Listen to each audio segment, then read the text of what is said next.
他的故事跟你一样，背负着血海深仇。那孩子是从平方乡来的，就是长安城外的一个破败村镇。11岁那年，在街上亲眼目睹他的父亲被赶路回长安的公子爷骑马踩死了，自此立志要报此血仇。他等了5年才来长安，带了全部家当，一共17文钱，只够买1口刀。为何要等？他要等他老娘死了以后，因为他怕他死了不能尽孝，他老娘会伤心。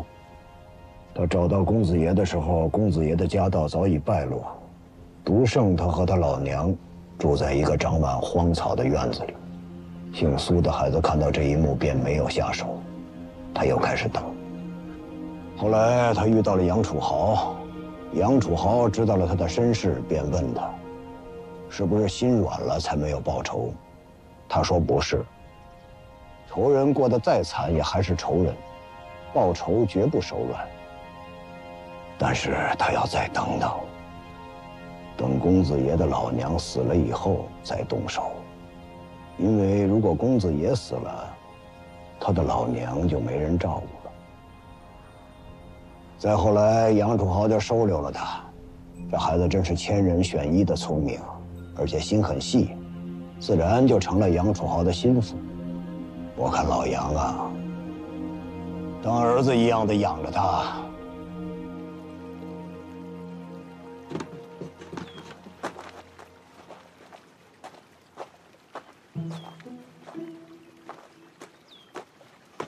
东家怎么能干这些？我来就行。哎呀，小子，不至于，我行。至于，我把能干的都干了，才能对得起东家给的工钱。你呀，啊！你说哪天我要是真的出逃，你又不在我身边，这可怎么办呢？嘿嘿。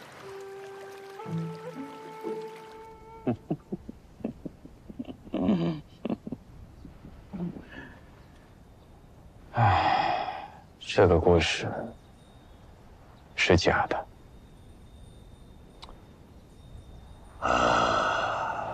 能听出这个故事是假的只有2个人，你和我。老杨他不知道。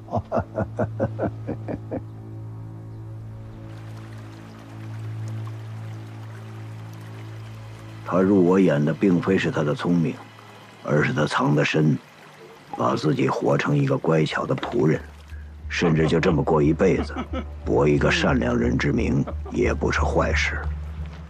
可机会来的时候，他就会想起自己并非什么善人，而是恶土里开出的花。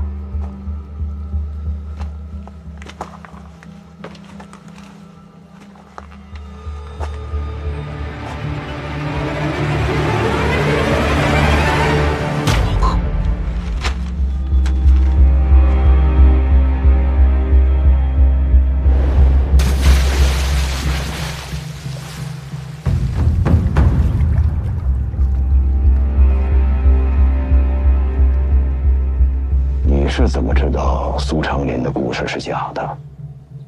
从地狱里走出来的人，寻常事便容易满足，遇到太好的事情，一般都不太会相信。我跟苏长林谈过，他可以成为一个很好的虎贲，但是那一天到来之前，他必须有一件功勋。此时此刻，杨楚豪的命已经成为苏长林的功勋了。老杨是你的师叔，也是我的朋友，我并不会因为他死而感到高兴，但是他必须得死。果然呢，这个世界上，如果有什么太好的事情，反而不值得相信。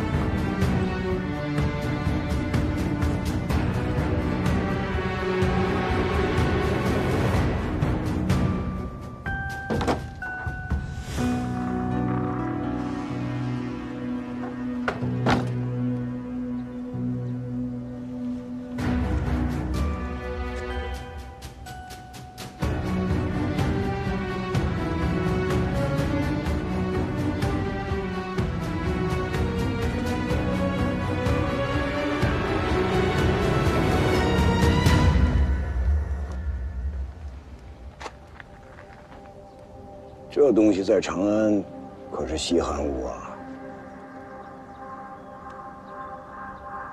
来一根。好啊。哎呀，这个尾巴的地方是很苦的。这东西啊，不能多嚼，要不然就只剩下苦了。我当然知道。25年前，我潜入铁墨做斥候，兜里没几个钱。铁墨冷啊，驱寒解乏就靠嚼这个，比喂马的草料还便宜。可如今涨价了，这一小款得2两银子。你请动的铁墨大军和白文虎对峙，两边的马鼻子都快碰到一起了。碍于局势，往返的商人少了，这货源不稳定，价格嘛，自然也是水涨船高了。昨晚你演了一出大戏，不是说服了吴隐冲吗？精明的货商们很快就会发现，铁墨人不会南下，到时候价格自然就下来了。这盘大局如今被搅乱了，我看你倒是挺淡定的呀。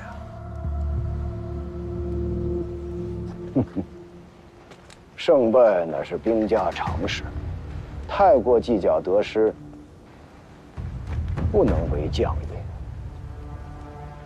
说起来，你的得失心很重啊，埋了魏千庭，送了普逆川去死，又亲手杀死了刘子言，青衣销声匿迹了，王普也被你算计死了。我身边还剩下个知音，你也要杀吗？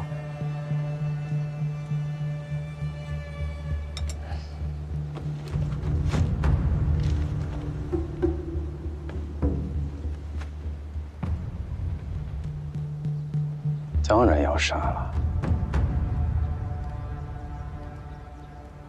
我这个人吧，就是得失心太重。复仇这条路上，我见不得任何一个仇人有善终。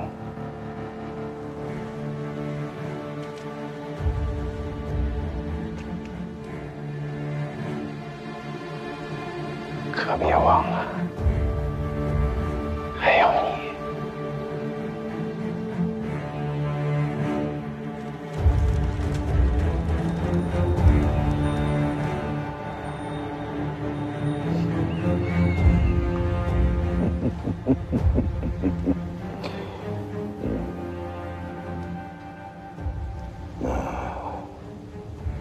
杨楚豪，你为什么不杀？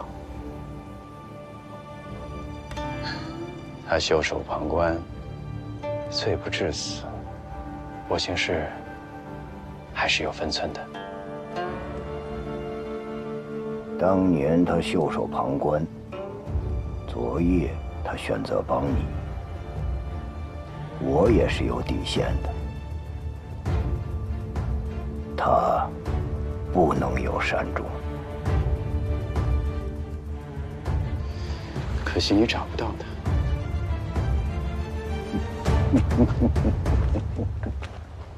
说起来，杨楚豪身边有个姓苏的小伙子，你可有印象？一面之缘，我查过他，他不是虎贲。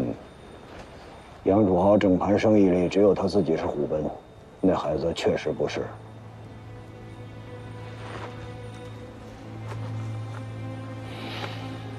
能被你看得上的人，哼，倒也算是个聪明人。能为杨楚豪办事，而且还是管账这么重要的事，光聪明还不够，还得有故事。他像你。钦差大人说了，你此去的路费全由我们县衙来出，要保障你在路上吃好住好。那就谢谢大人了。还说了，你此去长安呐，会有一个姓李的翰林带诏来接你。这个姓李的，在皇城里那是鼎鼎有名，他亲自接你。钦差大人又说了，还是说呢？陛下要亲自接见淮安，吩咐你办一件大事。钦差大人还说了，要你明天就走，一刻也不许停留。淮安，你说过了，你要给我当一辈子主簿的。行了，别给他头子就耍主仆。没关系，都要走了嘛，今晚就让他喝个够。周末，之前我说过，要么留在这里给你当一辈子的主仆，要么直入王庭。其他的路我都不选。今日之前，我本以为自己会一直留在淮南。你是个好上司，也是个好兄弟。给你当主簿，不亏。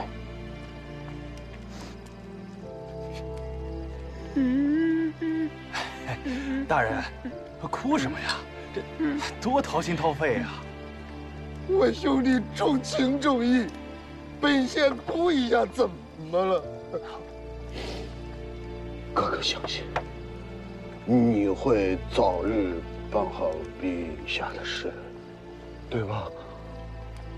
你我兄弟会早日相聚，对吧？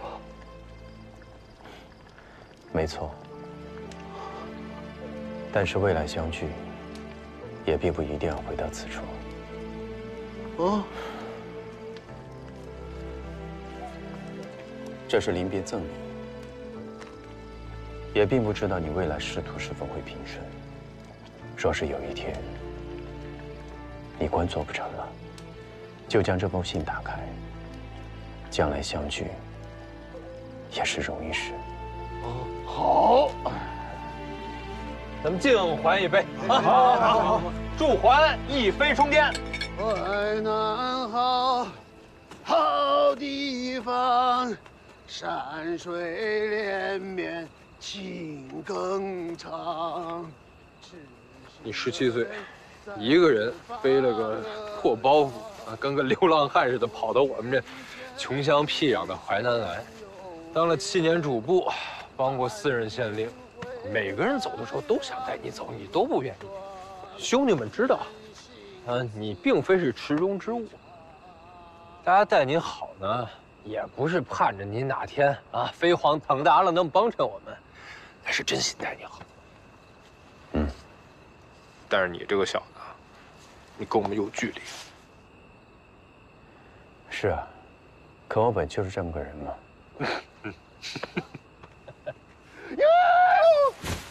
哎呦，你慢一点啊！好，你躺在这儿，数星星。哎呀，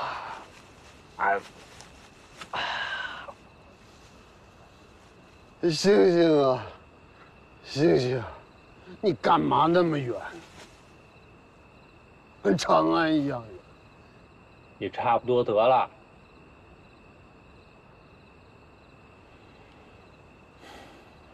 你们知道为什么我只有2条路可以选吗？为什么？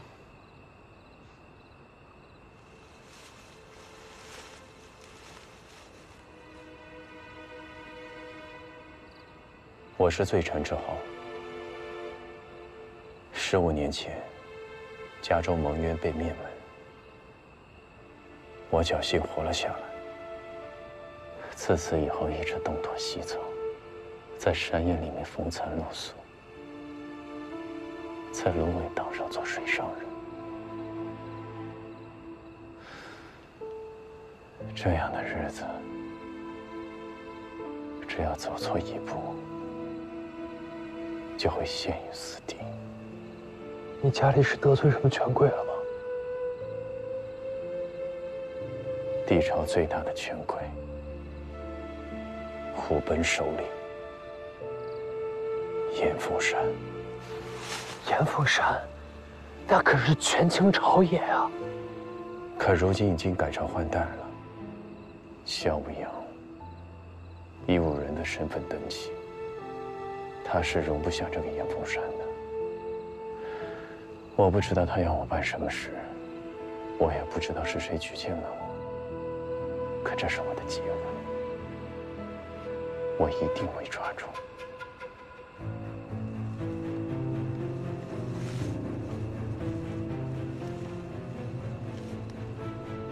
爸，你是想去平反冤情吗？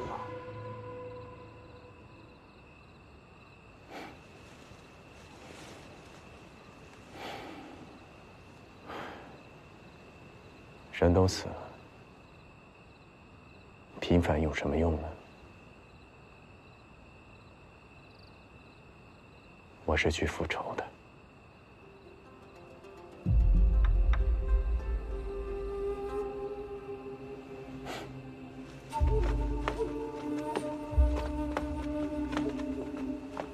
行了，快回去好好休息吧，咱就睡2、3个时辰，明天早上城门口送你啊。好，你们也快回去吧。好。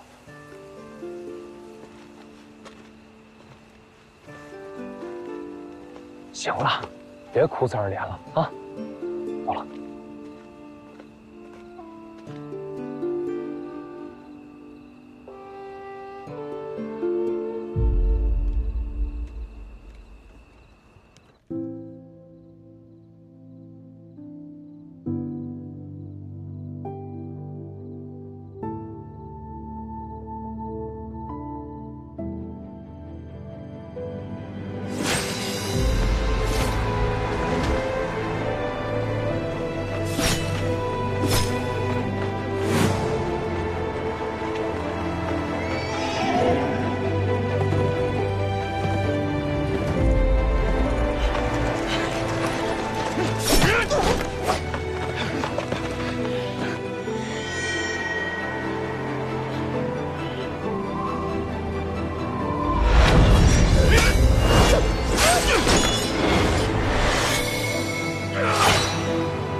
挪动屋。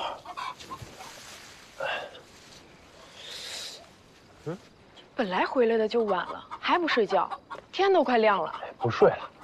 哎，拿鸡蛋干嘛呀？淮安明天进京，我想着给他拿点鸡蛋。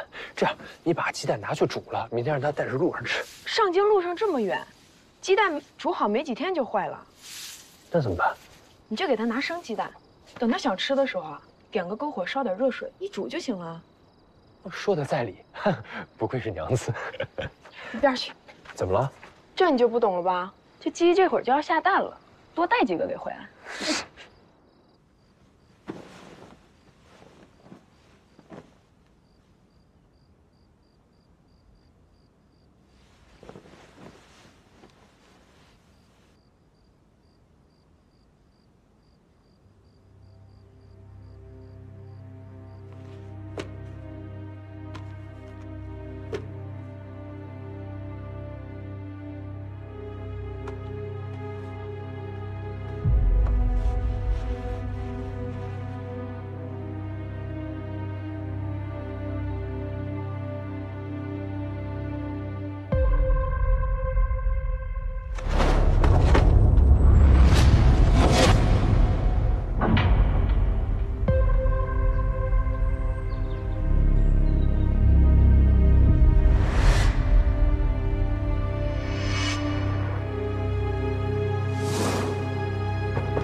怎么，舍不得我走？要我把命留在这里？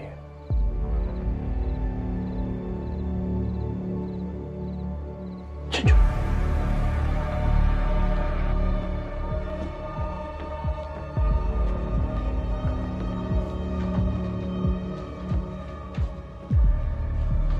坐下。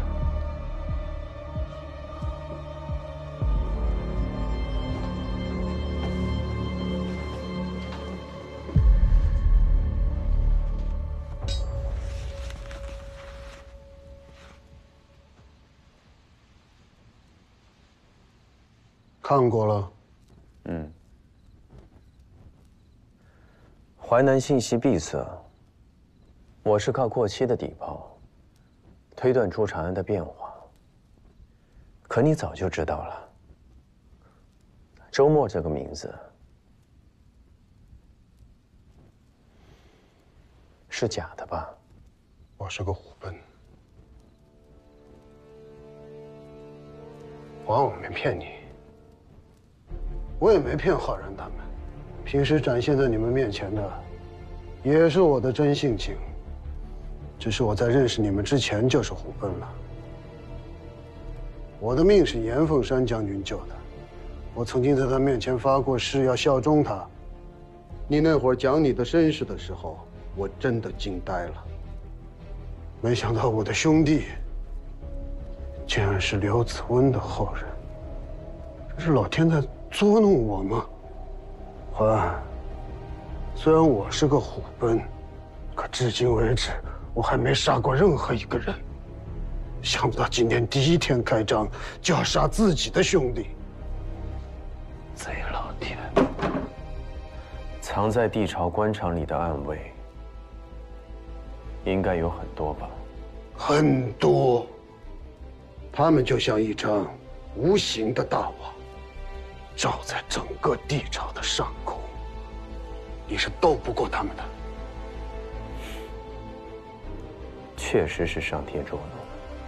本以为要在这里当一辈子的主簿，却没想到，还是算了吧。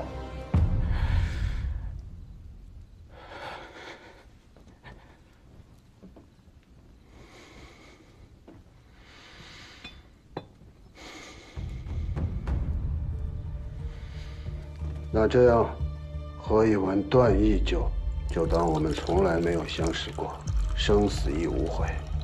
一杯生，一杯死。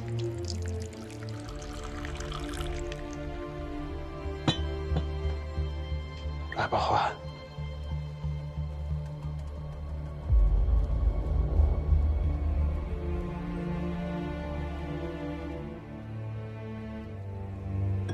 生，给你。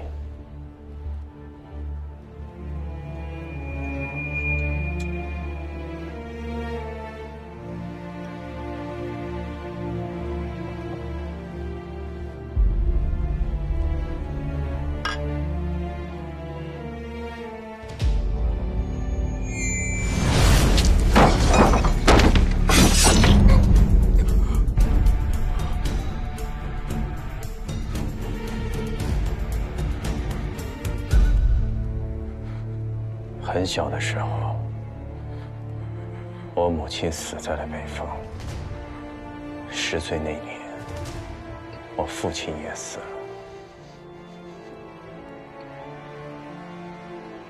是整个虎贲联合起来叛变杀了他。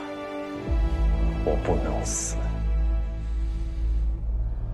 我要去向虎贲复仇，遇到一个杀一个。直到杀光他们为止。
登峰而造即为治，止于无欲而明明德。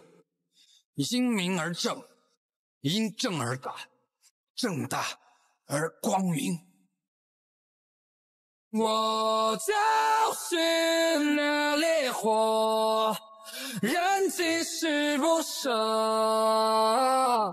无心般的一样出世，做万物做成就伏太极，是人们颠倒身上被我记住在身上，就见面面造之敌。历书上填满了道理，人眼中沾满了目的。在某点掉的人幻想过破了魂，他们负将这心造命，心不起口，念不清坐在元宇宙，观天地众人造着梦，拜托你哭还痛不痛？心不言是天说，黄金是黄不舍的，忘我无念如何？飞蛾拥住炉火，融进酒下佛，今日还只是我。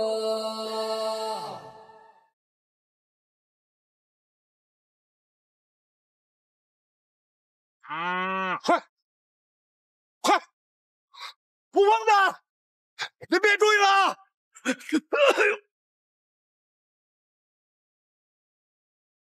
你想干什么？你个疯子，你离我远点！放心吧，睡一觉就没事了。你。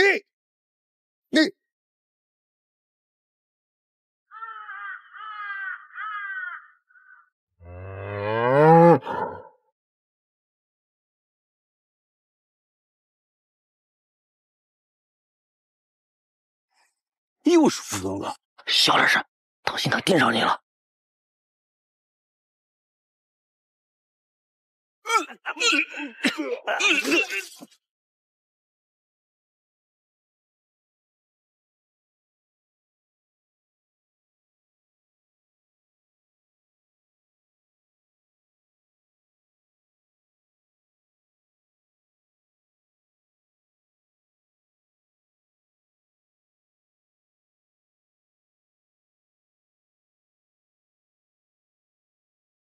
不疯的，王法尽杀牛，犯尽杀者诛之。我看你是不想活了。你喊什么喊呀？你自己看看你的牛，吃了有毒的饲料才会这样。要不是我在，你这牛早就没了，还在这吼。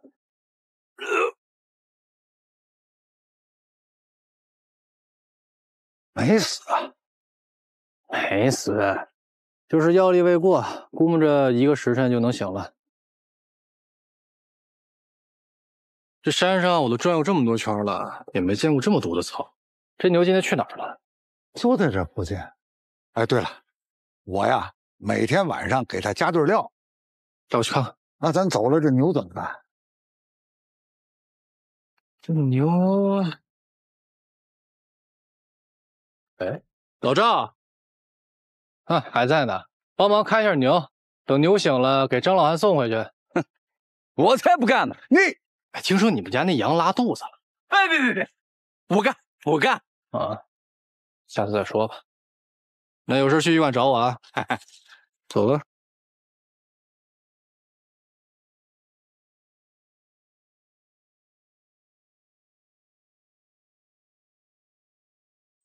上意难自在，城中盘四害。宁舍羊与虎，莫招疯子来。若遇不拔毛。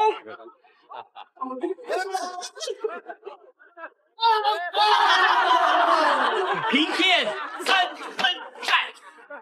大家伙都知道，这杨乃是上邑县城的杨县令。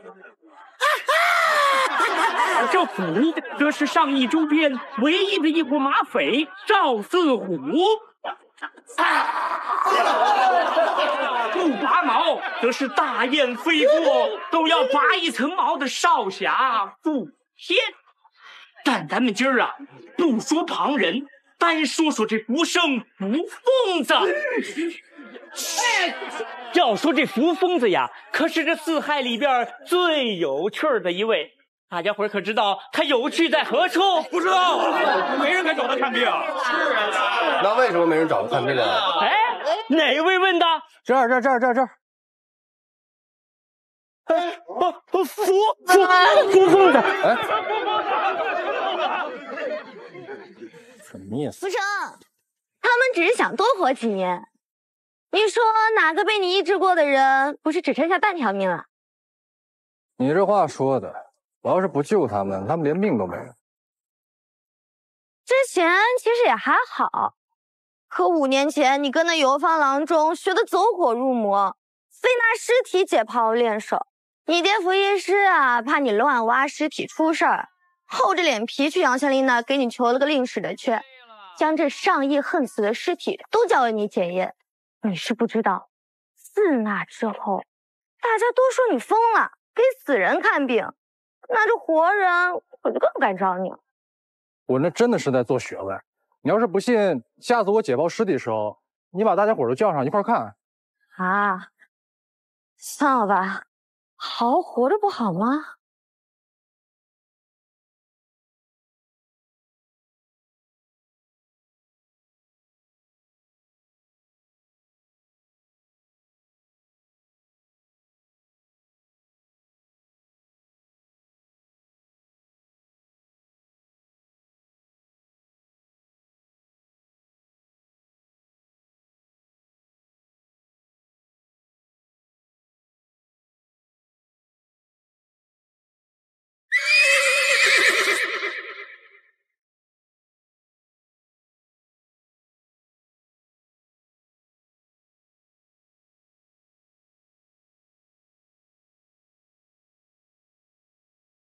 西川城主府，上邑可有个有名的福医师？有的。哎，你脸怎么了？铜镜，看一看。我说我脸怎么这么麻呢？跟你说多少次，别乱吃东西，就不听劝，天天胡诌什么万物皆可入药，总有一天要死你。会了。你就是福医师啊？若您找的是上邑城最有名的福医师，那便是他了。哦，你是找找我的？我不就是福医师吗？哪儿不舒服啊？偏头痛，大多在双侧颞部、头顶以及前额部位。如果剧烈运动或是生气烦躁时会加重。颈部和枕部可有疼痛啊？这个倒是较为少见。这《黄帝内经》有云：诸风有眩，皆属于肝。髓海不足，则头转耳鸣；颈酸有眩，则目无所视。你这病特别好治，不过你要先转过去。转过去？放松啊！哎，福疯子，你干什么呢？这可是西川城的特使大人，若有什么闪失，你有几个脑袋？哎呀，这位军爷稍安勿躁。这特使大人是被我施针之后气血上有同步，所以才晕倒了。睡一觉就没事了。你有这功夫，你把人服从。小心点，小心点，小心点，小心一点，轻点。那我就先走了。哎，你可不能走！若是这位大人醒了，看不见你，那我们可就要麻烦了。我真的有要事在身，他要是醒了要找我的话，你带他去我家里啊。哦，对了，还有你也回去吧啊。啊，可是你爹呢？哦，我爹那个账回头我给你补上，哪次不是我补的？走了。西川是好像听过。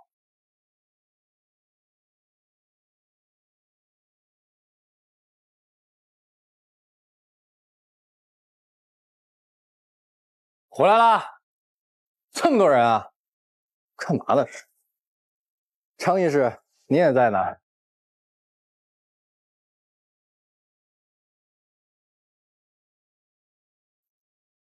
张医师，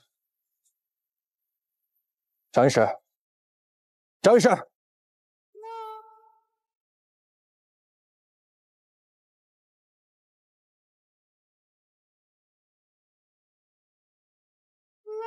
死了。爹，爹，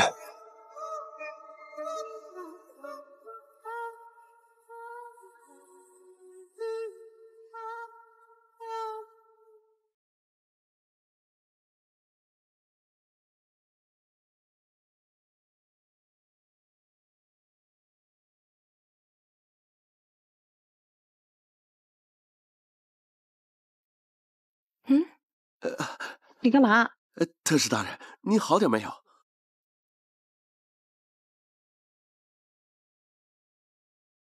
谁说病人是我啊？啊？那个庸医呢？穿过医馆街，路口第2家服饰医馆。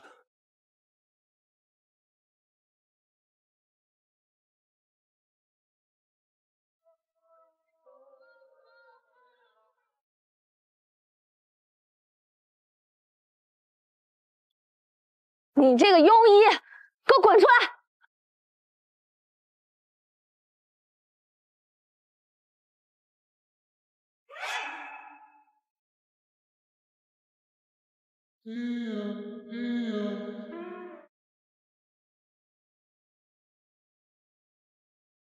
他们这是怎么了？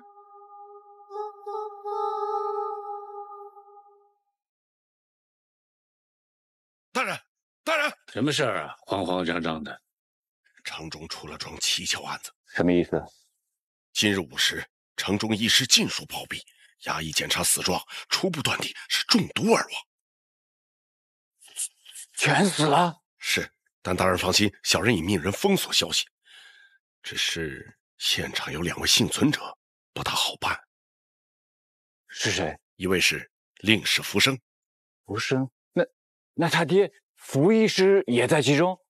在，也已经死了。怎么会如此啊？大人，现场的另一个人恐怕更不好办。谁？西川郡主文觉。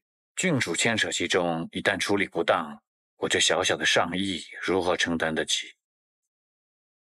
无论如何，不能让郡主牵扯其中。大人说的是。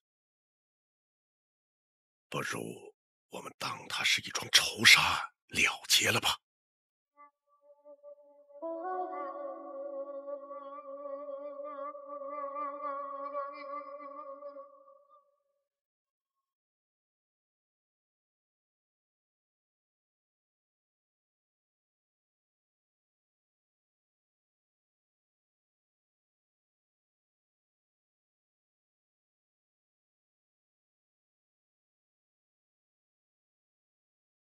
令史福生，你可知罪？案发之时，你就在现场，是最有时间和机会给众医师下毒的人。我听闻你与众医师之间早有不和，今日他们在医馆议事，却唯独没有叫你，你便怀恨在心，毒杀了众医师，是这样吗？我下毒？你只需告诉我你在不在现场。在啊。你懂毒吗？会用毒吗？这董一自然就懂毒。他承认了。记。哎，好。大人，我觉得您这是一叶障目。就算平日里我与他们不和，但也没有必要因此生恨。更没有必要杀他们，我没这个动机啊。你只要承认与他们有仇便可。大人，死者当中有我父亲，我总不可能杀自己亲爹吧？福生啊，你身为医师，空有一身本事，而你爹却不让你巡诊，想必你早就记恨于心了。发起疯来杀了亲爹，这有可能吗？来人，给福生签字画押，收押入牢，3日后复审。就结案了。哎，这不签，你们上议就是这么审案的吗？哎，快住手！不得无礼！你是这儿的县令？小人是这儿的师爷。师爷，怪不得。若是一县之父母官如此断案，那这上议的冤案卷宗岂不落得比成本还要高了？大人，你有所不知啊，这福疯子可是本案唯一的疑犯。等会儿，这不是福医师，他是那个疯医福疯子。你也听过他的名号啊？此人正是福医师的独子福生。就是你这个庸医耽误我找人，受死吧！大人，大人，夫人难产，快不行了！大人，快去找福医师吧，他医术高明，或许还有一些生机。不，福医师都已经死了。那就去医馆去，张医师、李医师，随便哪个过来试试。他们全都已经死了。要不找个医牛的试试，总比一尸两命强啊！兽医怎么医人呢？你找兽医还不如找福疯子呢。对，找福疯子，找福疯子。这怎么回事啊？大人，这特使大人好像跟福生有仇啊！进来就抓着他砍。特使大人，在下姓杨，是上议的县令。少废话，快帮我抓住这个庸医！大人，你看好，我可不是福生。我们也就靠边站。老爷，他流了好多血。杨先生，你就在一边看热闹，还不给我拿下！是错了，是他。什么意思啊？敢打我？大人多有得罪，实在是夫人难产，人命关天。待福生救了夫人之后，要杀要剐，我绝不阻挠。行吧，先让他们把我放开。松开！本使还不屑于趁人之危。福生，快跟我走！谁难产？我夫人。夫人睁睁眼，不能再坚持一下。夫人流了好多血，怎么办？夫人是不是快死了？夫人要是救不活，我也活不成。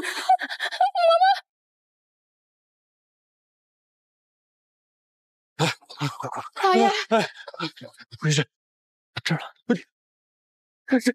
这是怎么回事啊？夫人大出血，把我给吓晕过去了。老爷，您快救救夫人呀！我哪懂什么救人？夫人是正在救吗？不妙，这可怎么办呀？烧壶开水，拿我药箱。是。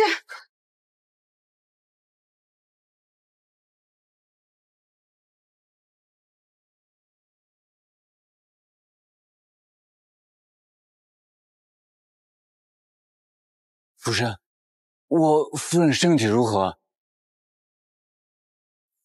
大人，也实话跟您讲，夫人盆骨狭小，现下羊水已经快流干了，腹中胎儿肯定是活不长啊。传统接生的话，恐怕一尸两命啊。老爷，老爷。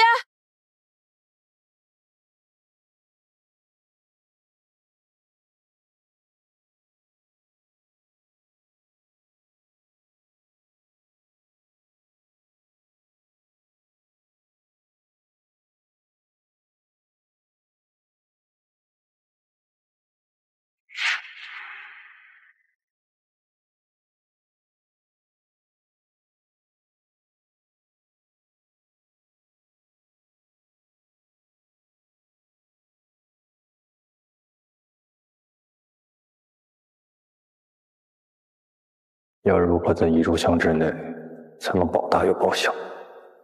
按常理来说，持刀下腹，顺着肌肉，开腹之后便会取出胎儿。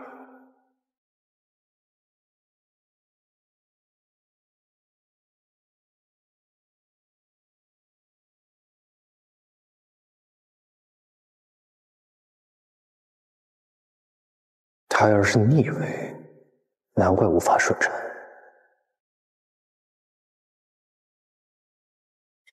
造，胎死腹中。不行，再来一次。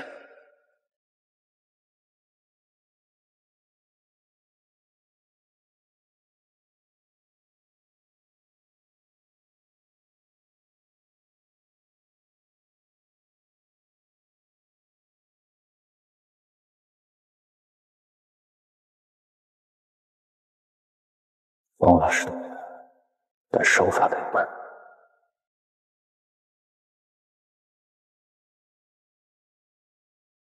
再来一次。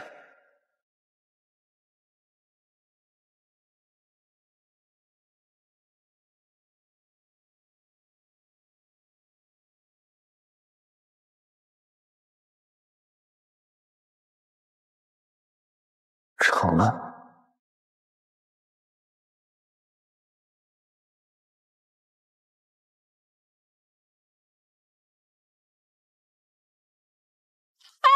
老爷，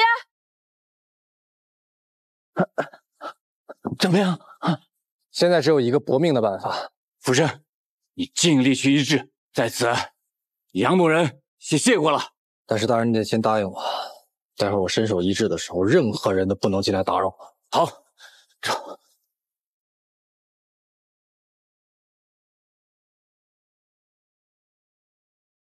天上贵，走地仙，满地黄金铺西川，西川门前是怀砖，卖得洛阳半边天。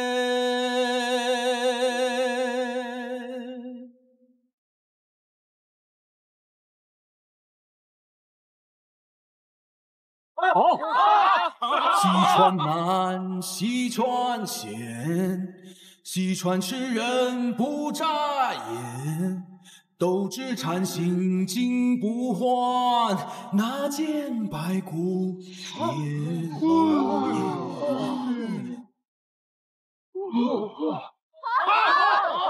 胡帮帮，你少在这唬人！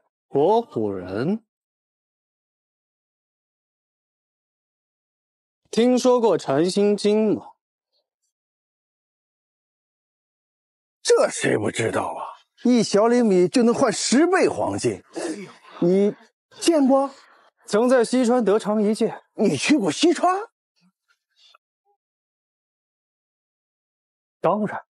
可我怎么听说这西川城啊封锁森严，外人难以进入啊？这是我拿到西川世袭之后写下的心得，而且我这里面还收录了西川城内冀北商会的悬赏令，收各种奇珍异宝。这上面写得很清楚，完成悬赏任务者可获西川世袭，从此飞黄腾达，一辈子衣食无忧。我要！我哎，别抢地了！哎，都有。先来！我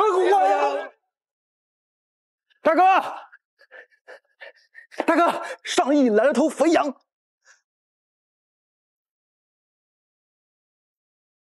你们继续吃。不准继续！说过多少次，不许在我弟弟面前说这些。我忘记了，大哥，我下回注意。说吧，什么事儿？听手下的兄弟说，上亿来了头肥羊，就准这苏屋里。有多肥？虽然就来了几个人，但是却把整个苏屋的上等房全包下来了。听有的兄弟说，包裹里还有金子。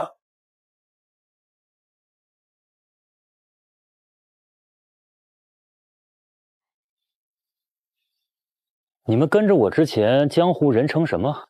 关中双雄。狗熊的熊吧？找个东西都找不到。大人，不是我等不尽力，实在是此事太过蹊跷。我们赶过去的时候，那些医师就已经离奇身死了。我们刚得知玉盘就在那些医师手中，这么快就有人先一步动手了。难道还有旁人得到了线索？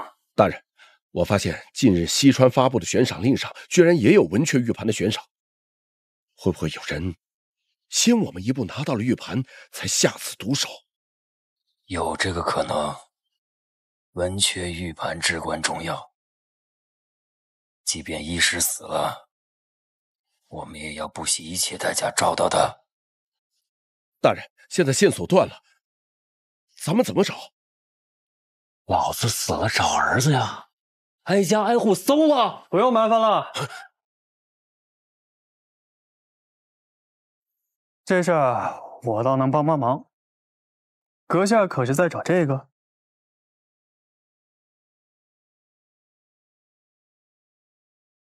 你见过？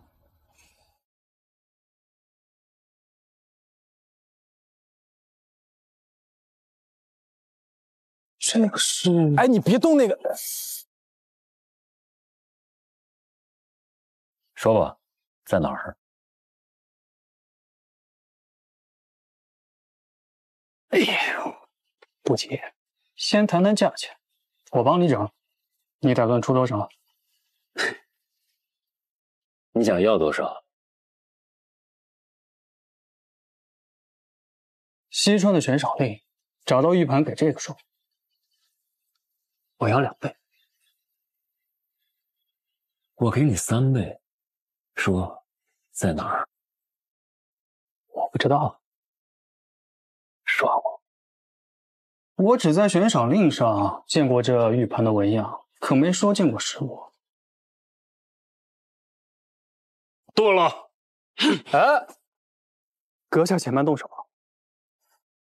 我虽不知道玉盘在哪儿，但只要在上邑，我一定能帮你找到。就凭你？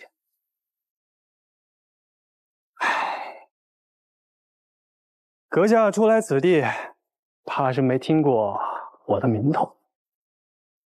我顾天乃上邑四海之首，人送外号顾拔毛。这里的人没一个我没登门过的，他们的家眷亲属几何、姻亲、债务，我更是如数家珍。可以这么说，在上邑，我若是找不到东西，没第2个人能找到。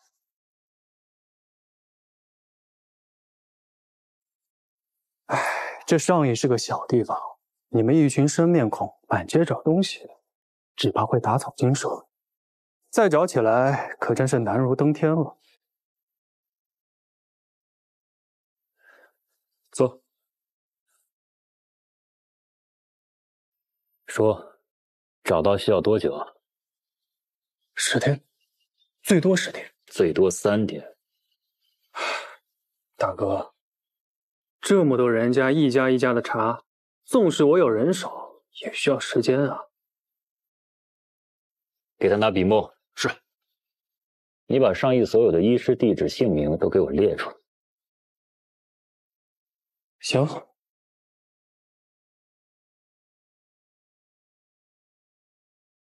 这些就是上邑所有医师家的地址。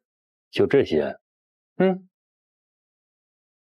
我看不如这样，你我首尾同时查，3天足矣。那行，你从尾查，我从头查，咱俩1人1半。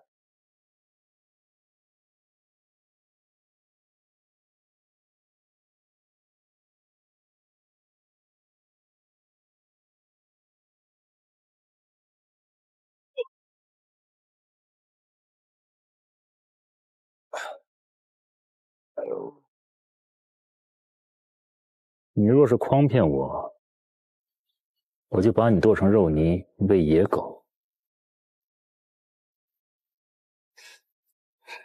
放心。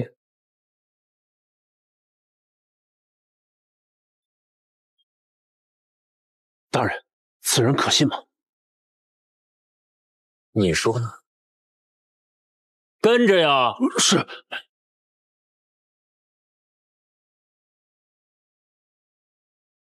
查去。是。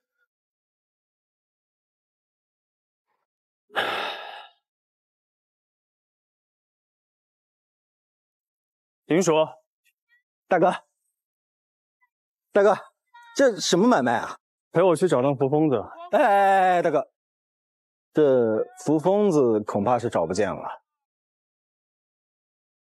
什么？他跑了？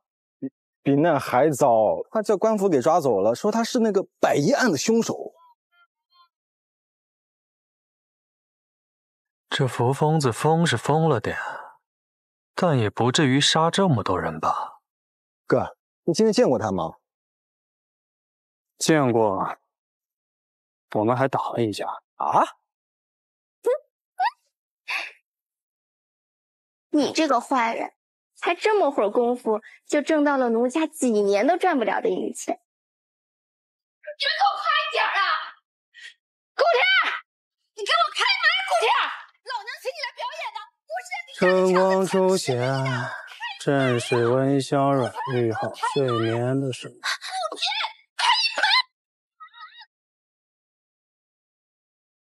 给我抓住他！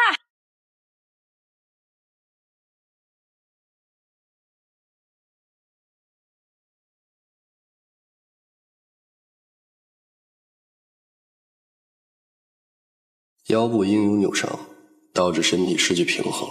看落点应是左侧髋骨先落于麻袋卸力，然后翻滚于地面。哦，哎呀，哎呀！啊，扶疯子，拉我一把。哦，来，小王八蛋，敢耍老娘！扶疯子，快把他给我抓住！你的债我给你清了。还有这好事呢？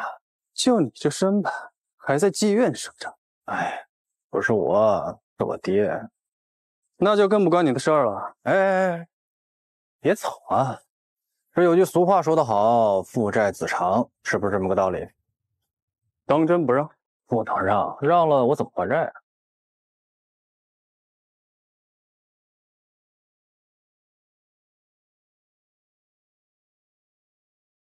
百戏啊，百戏即是百计。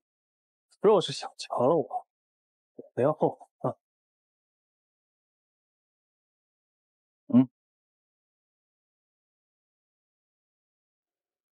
左肩上提前倾，右肩下沉回撤，左脚前掌蹬地翻。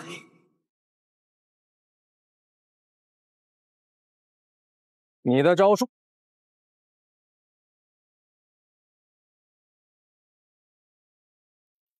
怎么样？这次换我扶你一把。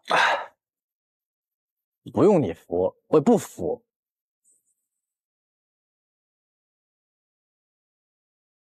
疼死我了！哎，这个是……哎，你别动那个。哎，都跟你说了，别动。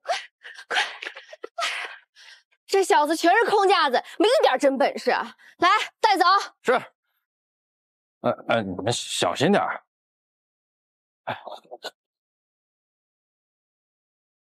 哎，人帮你抓着了，那我爹的账是不是可以清了？全部勾销。真没想到你和你爹都挺有本事的，记得常来哦。我就算了。我看他的样子像是从城外回来的。云叔，哎，你去查查他今天见过谁，把那些人都带回来，要快。好，大哥，我这就去办。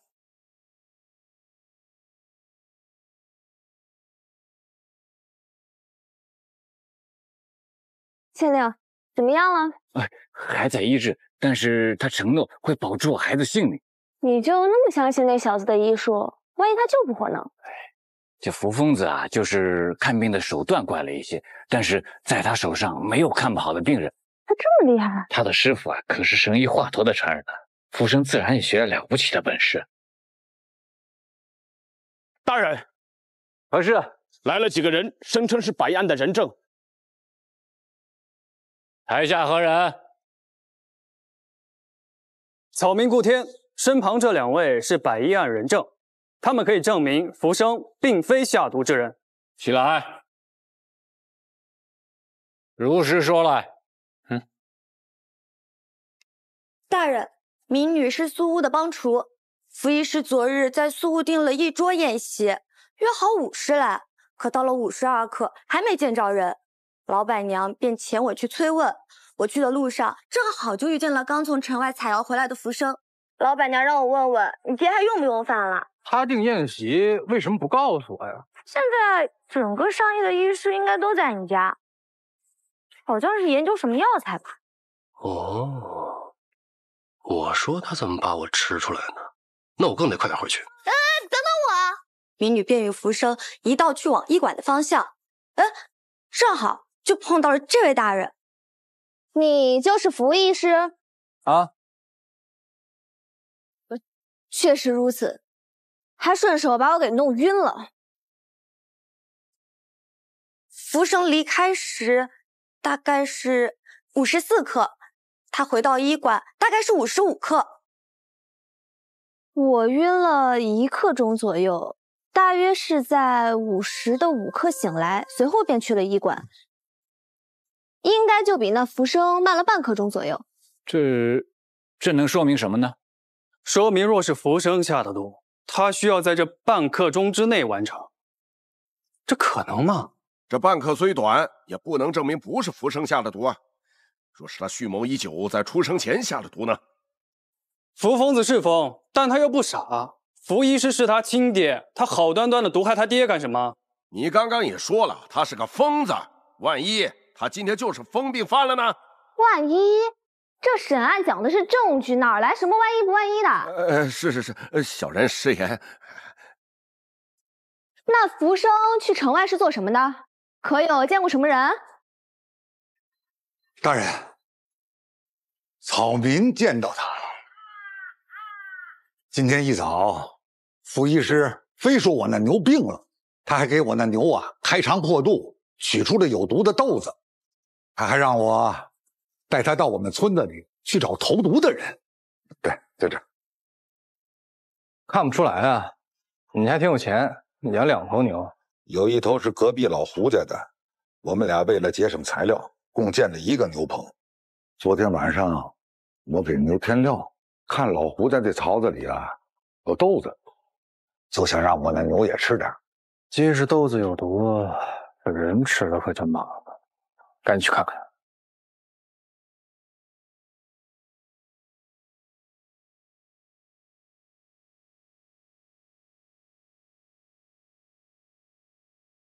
吉时已到，下葬吧。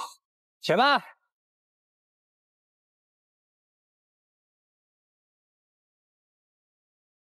福疯子，你想干什么？我要开棺验尸。各位村民啊，这福疯子啊，还担着县衙令史的职务，这验尸啊，本来就是他的本职。我啊，作为一村的里正，也不想看着村民死的是不明不白啊。这既然如此，开棺。诸位请看啊，眼睛发黄，面部青紫，且带有浮肿，而且我断定这腹中还有残毒，拿银针一试便知。真的有，变黑了，真正要了他性命的是草屋。这人命关天的案子，他就给破了，太神了！这疯子既能医病又能断案，倒是有点本事啊。是啊，他是何时离开这村子的？应该是4正。倒是跟遇到小厨娘的时间基本吻合。若真是如你所言，他在城外待了这么久，又毫无急迫感，说明这回城的时间对他来讲并不重要。若他真是要下毒的话，必定会赶在午时众医师吃饭之前回来。所以说，这时间对不上啊。师爷，我听起来也觉得福生应是无罪的呀。哎呀，大人，若不把福生认定为凶手，郡主卷入此事之中，将是更大的麻烦。大人，此案疑点重重，浮生断无时间作案，你们抓错人了。谁告诉你我抓了浮生的？况且仅凭这2人之言，也不能证明浮生一定是无罪的呀。有没有人过来帮忙啊？出了何事？我先要一个胆大心细手不抖的人过来帮我。我去。哎，大人不可，不吉利呀。那我去。不行，你是男子，如何进得了产房？我来帮你。听说你医术神通，我也想见识见识。我怕血吧？不怕。那就给他揍。情况紧急，我只说一次。待会儿我会从这个位置下刀，待我把肚子划开之后，你帮我撑着2片皮肉，我把孩子一取出来，立刻把脐带剪断，然后把婴儿取走，听懂吗？不怕。怕的人应该是你吧？你最好别出什么错，否则杨县令会找你拼命哦。人命关天，先救人。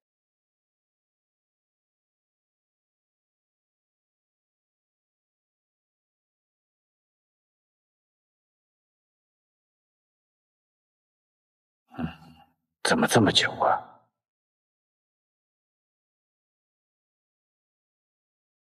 怎么样了？让您久等了。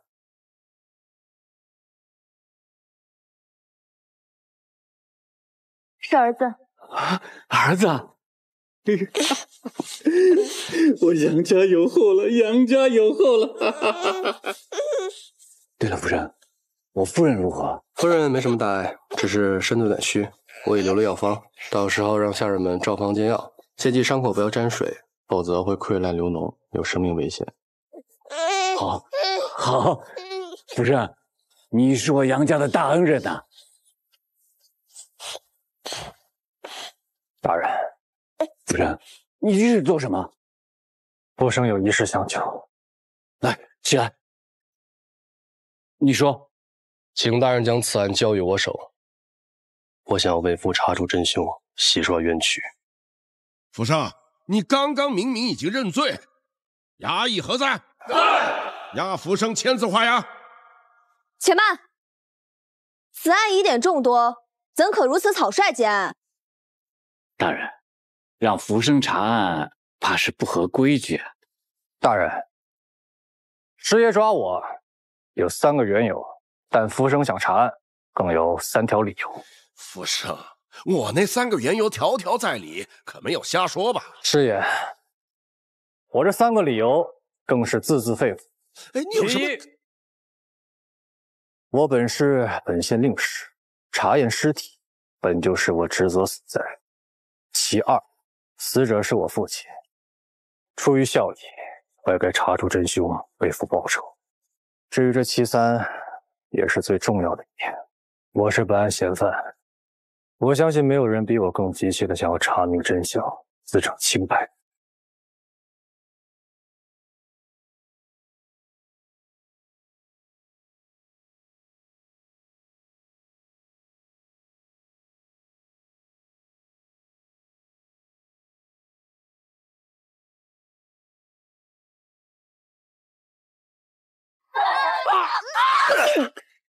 不知道我这把剑还要处理多少条人命。